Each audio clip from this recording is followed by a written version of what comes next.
What is up, guys? We're finally back. We got a little bit of rain. It is just pouring right now here in central Ohio. Finally got some time to make a few more videos and sip some coffee and take it easy. So a lot of you guys were asking some questions, so I figured I'd address some of that stuff, and let's jump right into it. First off, I did want to address that a lot of this information that I'm giving is pretty well for Ohio, some of the surrounding states. Once we start getting out in the west and way south, logging practices are very different. And so the region that you're in, this may not apply to you. You can probably pull some information from them and apply it to you, but you're gonna have to check into what's considered normal in the local area there for you specifically. But this here, when I'm making comments and teaching you guys about the logging industry, I am specifically referring to Ohio, Pennsylvania, Indiana, Kentucky, parts of Michigan, even Michigan. There's some differences, and West Virginia would be very similar as well. So, should you sell your trees in a white hot market? Yes, in a short answer, but let me just go into a little bit deeper than that. Going back to the mid-2000s into before the Great Recession, cherry prices were at an all-time high, and cherry was, people were going through and cleaning out fence lines and everything they could do to get their hands on cherry. And the people that had cherry at the time, yeah, they did great. They made a good amount of money selling their trees in that time period. But the total market does not reflect necessarily individual markets. So you might have, let's say, several species that do really well. Oftentimes, because of that, the other species will come down. So that's something you want to keep in mind.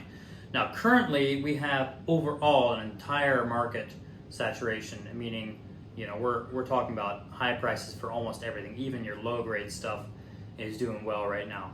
So overall, right now is a great time to be selling if you're looking at possibly doing it.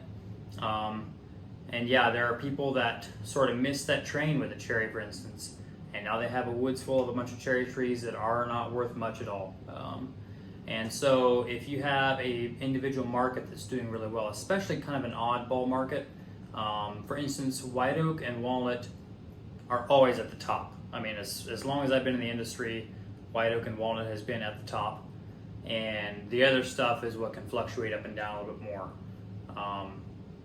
So if you have, right now, for instance, poplar is at a really high, all-time high, and typically I haven't seen poplar do as well as what it's doing right now.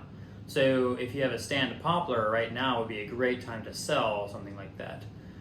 Whereas if you have a woods full of white oak and walnut, yes, right now is a great time to sell because it's at an all-time high. Everything's at an all-time high. But if you do want to wait, you're not as apt to have your markets dip as much as some of these other species. One thing I would push you guys to avoid doing is jump into this Fomo, this fear of missing out of just because you have a high market does not mean you should sell though. So let me clarify that. If you have mature timber, it was time to get it done. You should have done it 5 years ago already, and you've been putting it off. You're not going to find a better time. The markets that are an all-time high, like I said, now is a great time to cash in on what you have, especially if you're looking at doing a light management, which is obviously what I recommend if you have mature enough timber to do so. I feel like now is a great time to do that because you're taking less volume and still getting the same dollar amount out of that. Versus, I do not recommend, just because the markets are high, doesn't mean you should go cut a woods out if it's not ready to be cut out. So I've seen people, because they know timber's high right now, they want to go cash in and go harvest a woods that really isn't quite ready. Yeah, there's timber in it and people will give you a price on your timber, but doesn't mean you should do it necessarily. So that's one thing I do want to stress that you should avoid. Just simply wait until your trees are mature and are actually ready to be taken. So with the high prices right now, especially with your walnut and white oak, people are beginning to look in their backyards and wondering, well, wonder if I have some trees worth taking. So a few questions that I've gotten often is, how much property does it take in order to make it worth somebody coming out? You know, how many trees is sort of a minimum for a logging crew to come in and take?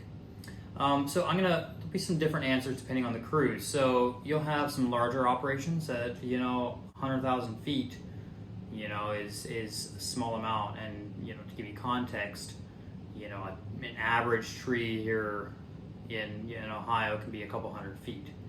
So you're talking pretty high volume. And that's something I'll come back to, is that it's more based upon the footage than it is board feet in a tree than it is the actual acreage. Now, there's a few outliers to that, and one of that being walnut. Walnut is significantly higher than any other species right now, especially in this area. So black walnut is bringing, easily double what even white oak is bringing right now, and up to 3 times and even way more than that than other species. So in that scenario, if you have some walnut in your backyard now, it wouldn't be a bad time to take them out, especially if you're looking at, they're kind of a mess, they're kind of a pain to take care of, and they just leave walnuts scattered all over your yard that you have to mow over. Yeah, definitely be a good time to get rid of them. One caveat to that is that just because you have a tree that's worth money does not necessarily mean you're going to get paid what it's worth, in a sense.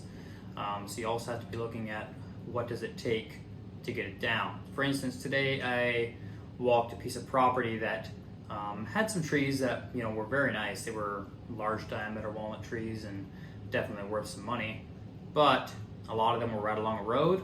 There was power lines literally running through the tops, and the amount of work that would have taken to get that tree down would have cost about as much as the tree was worth.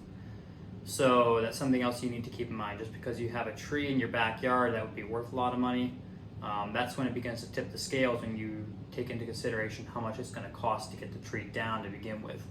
So keep that in mind. If you have a backyard that's kind of away from homes, away from lines and all this, yeah, you could probably get away with taking a few trees out. Should be fairly easy, and you should be able to get your dollars amount out of them. But if you have trees that, especially if they're close to a road, you have power lines, septic systems, houses, buildings, whatever it may be, if you have other structures and stuff around your tree, that's gonna significantly increase what it costs to take it down. You're gonna have to climb the tree, you're gonna have to top it up from the top down, different things like that. And that's going to take away significantly from what you'll get paid. In fact, often for those trees, you're going to end up having to come out with money to get rid of them. So just figured I'd clear that up for you guys. Hopefully that answers some of the questions you guys have had. And if you have any other questions, you can leave a comment down in the box below and hit the like. If you want more content related around logging, and as deer season gets closer, often I'll add some content regarding hunting and the way that the two can kind of work together. And yeah, hopefully you found some value in this. I appreciate it. See you guys next time.